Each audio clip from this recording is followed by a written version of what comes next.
ملک میں بہت بہت شکریہ منصور صاحب، آپ نے اپنا قیمتی وقت دیا۔ ناظرین، یہاں پر ہم بڑھتے ہیں اپنے اگلے مہمان کی طرف۔ شاہ خاور صاحب بہت ہی قانون کی دنیا کا جانا مانا نام ہے، سابق اٹارنی جنرل ہیں، سابق ہائی کورٹ کے جج رہ چکے ہیں۔ بہت بہت شکریہ خاور صاحب اپنا قیمتی وقت دینے کا۔ فون لائن پہ ہمارے ساتھ ہیں، ہم نے کوشش کی تھی اس ویڈیو میں ان کو لانے کی، لیکن ان کی مصروفیت آج بہت زیادہ ہے۔ خاور صاحب، یہ جو آج اعلان کیا گیا ہے حکومت کی طرف سے کہ جی پی ٹی آئی پہ پابندی عائد کر دی جائے گی اور اس کا ارادہ ہے، اور آرٹیکل 6 کو بھی انووک کیا جائے گا، 17 کو بھی کیا جائے گا، فورن فنڈنگ کی بھی بات ہے،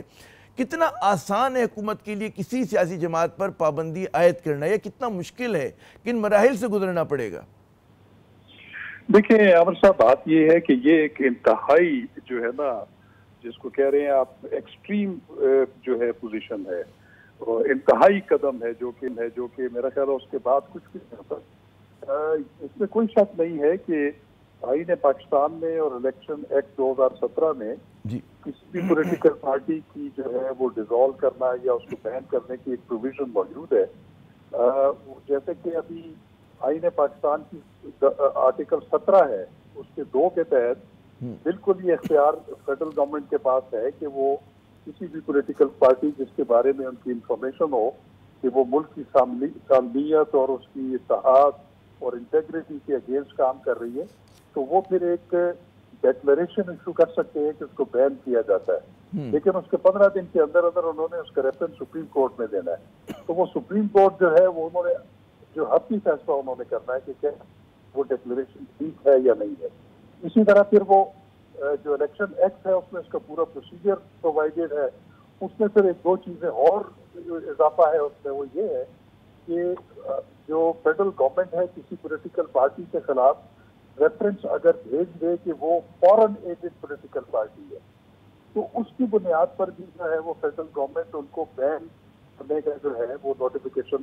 دے سکتا ہے۔ اب اس میں اگر ہمیں دیکھنا ہوگا کہ وہ فورن فنڈنگ کیس میں الیکشن کمیشن آلریڈی ان کو ڈکلیئر کر چکی ہے as a foreign added political party, حالانکہ وہ کوئی جو اس کے بارے میں سوری میں خطا کلامی کروں کہ ہائی کورٹ کا بھی میری بات منصور صاحب سے ہو رہی تھی، وہ کہتے کوئی فیصلہ نہیں آیا اور اس کو دوبارہ ہائی کورٹ نے بھیج دیا تھا کہ جی اس چیز کے اوپر آپ مطلب ہے یہ تو ان کی انٹرنل انکوائری تھی، فیصلہ تو بھی کرنا ہے الیکشن کمیشن نے، یہ ایک انٹرپریٹیشن دی جا رہی ہے۔ نہیں وہ ٹھیک ہے، لیکن بات یہ ہے کہ ڈیکلریشن اپنی جگہ پہ تو موجود ہے وہ والا جو کہ انہوں نے فیڈرل گورنمنٹ کو اس وقت لکھا بھی تھا کہ یہ جو ہے آپ اس پہ مناسب قانونی کارروائی اپنے طور پہ کر سکتے ہیں۔ وہ الگ بات ہے کہ اس وقت گورنمنٹ نے کوئی مناسب نہیں سمجھا کہ یہ ایک انتہائی قدم اٹھائے، لیکن اس وقت یہ جو انتہائی قدم اٹھایا گیا ہے اور اس کے ساتھ ساتھ آرٹیکل 6 انووک کرنے کی بھی جو ہے عندیہ دیا گیا ہے سابق صدر کو، سابق وزیر اعظم اور سابق ڈپٹی اسپیکر کو، تو یہ میں سمجھتا ہوں کہ یہ 2-3-4 جو اوپر نیچے فیصلے ہوئے ہیں سپریم کورٹ آف پاکستان کا نشستوں والا، اور اس کے بعد پھر جو بریت ہوئی خان صاحب کی اور ان کی بیگم کی، تو اب وہ میں سمجھتا ہوں کہ پوائنٹ آف نو ریٹرن پہ چیزیں چلی گئی ہیں۔ اس کی وجہ یہ ہے کہ ایک تو اگر ہم ٹرو سینس میں دیکھیں تو پی ٹی آئی اور خان صاحب بھی جو ہیں وہ اپنی بھی پوزیشن سے پیچھے ہٹنے کے لیے تیار نہیں ہے، اور گورنمنٹ اور جو دیگر اسٹیک ہولڈرز ہیں وہ بھی اپنی اپنی پوزیشنز پہ کھڑے ہیں، تو یہ ایک بڑی ایک ڈیڈ لاک کی سچویشن کریٹ ہو گئی ہے، بلکہ بڑا خوفناک قسم کا ڈیڈ لاک ہے۔ اچھا مجھے بتائیے، میں آتا ہوں اس ڈیڈ لاک کی طرف بھی، یہ جو آپ نے فرمایا کہ سپریم کورٹ پہ جائے گی، کیا سپریم کورٹ کے پاس کوئی ٹائم بار ہوگا جس میں اسے فیصلہ کرنا ہے، یا عام جس طرح کیسز چلتے ہیں کہ مقدمہ ہفتوں، مہینوں یا سال، کئی سال تک چلتا رہے؟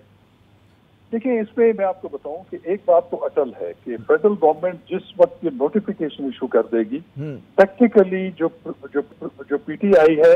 وہ بین پولیٹیکل پارٹی کنسیڈر ہوگی۔ وہ الگ بات ہے کہ وہ ٹائم فریم اس کے پاس 15 دن کا ہے کہ وہ سپریم کورٹ میں دینا ہے۔ اب سپریم کورٹ میں جب یہ مسئلہ جائے گا تو پھر اس میں بینچ کانسٹیٹیوٹ ہوگا۔ اب وہ بینچ جو ہے وہ فل کورٹ ہوگا یا کوئی چند ججز پر مشتمل ہوگا، تو پھر اس میں وہ جو 3 رکنی کمیٹی ہے پریکٹس اینڈ پروسیجر ایکٹ 2023 کے تحت، وہ چیف جسٹس اور 2 سینئر موسٹ ججز وہ پھر ڈیسائیڈ کریں گے۔ تو اصولی طور پر ایسی چیز کا اس معاملے کو دیکھنے کے لیے فل کورٹ ہونی چاہیے جو کہ 17 کے 17 ججز ہیں، کیونکہ یہ انتہائی اہم نوعیت کا معاملہ ہے۔ ہاں اچھا یہ ڈائیکاٹمی نہیں ہوگی کہ صوبائی حکومت ان کے پاس ہے، مطلب ہے اس کا کیا ہوگا؟ بہت سارے سوال ہیں، ان کی پارلیمنٹ میں موجود ہیں وہ لوگ، مطلب ہے صوبائی اسمبلیوں میں ہے، سینٹ میں ہے، قومی اسمبلی میں. جی جی دیکھیں اس پہ فرق تو پڑے گا. اس کی وجہ یہ ہے کہ نوٹیفیکیشن ایک دفعہ ایشو ہو گیا تو نوٹیفیکیشن اس وقت تک ویلڈ ہے جب تک سپریم کورٹ اس کو انڈو نہیں کرتا. اور اس میں ایسا بھی نہیں ہے کہ سپریم کورٹ اس کے بارے میں اسٹے کر دے. وہ چونکہ ایک آئین اور قانون کا تقاضا ہے، اگر اس پروویژن کو انووک کر کے وہ کریں گے تو سپریم کورٹ کو وہ تمام مواد اور تمام چیزیں دیکھنی پڑیں گی جس کی بیسس کے اوپر فیڈرل گورنمنٹ یہ فیصلہ کرنے جا رہی ہے. تو یہ کہ جب تک فیصلہ نہیں ہوگا خاور صاحب، جب تک فیصلہ نہیں ہوگا تم یہ سمجھیں کہ پی ٹی آئی بین رہے گی، پابندی رہے گی اس کے اوپر، پابندی رہے گی جب تک سپریم کورٹ فیصلہ نہیں کرتی ہے، اسٹے نہیں دیتی. لیکن ایک بات میں آپ کو بتاؤں جی کہ وہ جو اس کے ارکین پارلیمنٹ ہے یا صوبائی اسمبلی ہے یا لوکل گورنمنٹ ہے، وہ اس صورت میں ڈسکوالیفائی ہو جائیں گے اگر سپریم کورٹ اس نوٹیفیکیشن کو یا اس ڈیکلریشن کو مورِ تصدیق ثبت کر دے. اس کے بعد پھر الیکشن کمیشن جو ہے وہ ایسا کر سکتا ہے کہ ان کو ڈی نوٹیفائی کر. ڈی نوٹیفائی ہو گیا تو پھر ظاہر ہے کہ ان نشستوں پہ الیکشنز ہوں گے اور ایک نیا مطلب شروع ہو جائے گا وہاں سے. جی لیکن ان کی ڈی نوٹیفیکیشن جو ہے وہ سپریم کورٹ کے ڈیسیجن سے ہوگی، اس کا تعلق ہے. تو یہ جو آپ نے فرمایا تھا کہ ملک جو ہے ڈیڈ لاک کی طرف بڑھ رہا ہے، اور ظاہر ہے کہ دونوں صورتوں میں کوئی بھی جو آپشن ہے اتنا آسان نہیں ہے، کیونکہ جب نیب کو پہ پابندی لگائی گئی تھی کوئی اور صورتحال تھی، 1954 میں کمیونسٹ پارٹی پہ پابندی لگی تھی، یا عوامی لیگ پہ 71 میں پابندی لگی تھی، اور آج کے حالات میں بڑا فرق ہے. تو آپ کے خیال میں اتنا ہی آسان ہوگا اس کا نتیجہ سیاسی، اگر میں اس پہ بات کروں، آپ اس پہ اگر کامنٹ کرنا چاہیں، کیا نکلے گا پاکستان میں کہ ایک بڑی مقبول جماعت کے ساتھ یہ ہو رہا ہے؟ کیا اس کے اندر غیر یقینی صورتحال، ہجان؟ جی میں سمجھتا ہوں کہ سیاسی عدم استحکام بڑھے گا اور یہ ڈیڈ لاک قائم رہے گا. میں یہ سمجھتا ہوں کہ اس وقت تقاضا اس بات کا ہے کہ تمام سٹیک ہولڈرز سب کے دل سے آگے بڑھیں اور اس معاملے کو ختم کرنے کی کوشش کریں. اس میں پی ٹی آئی نے بھی جو ایک بالکل ایک اٹل قسم کا سٹانس لیا ہوا ہے، ان کو بھی پیچھے آنا پڑے گا. باقی سٹیک ہولڈرز کو بھی ایک پوزیشن پیچھے جانا پڑے گا، کیونکہ یہ ملک کی کے لیے بہت خطرناک ہوگا کہ اگر اس طرح کی پولرائزیشن اور اس طرح کا ڈیڈ لاک